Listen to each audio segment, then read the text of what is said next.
এটা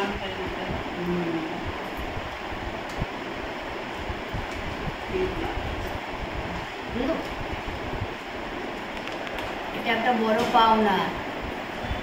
পাশাপাশি কেউ নেই তো, নয়তো যেতাম দাদার কাছে, ভাইয়ের কাছে, যে যেখানে থাকে সবাইকে দিয়ে ফোঁটা পরিয়ে দিই আর ইয়ে করে দিই।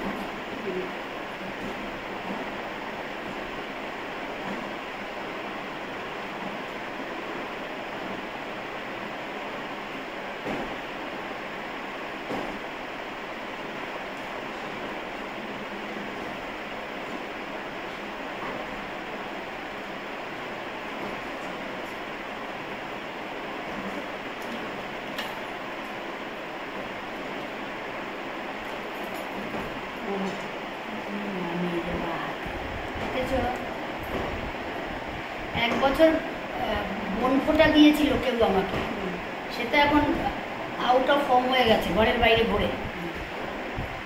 দাও দাও বন ফোঁটা দিই নেবো না, তাও জোর করে। আমি বললাম এটা সারা জীবন রাখতে পারবি? বলে একদম পারবো।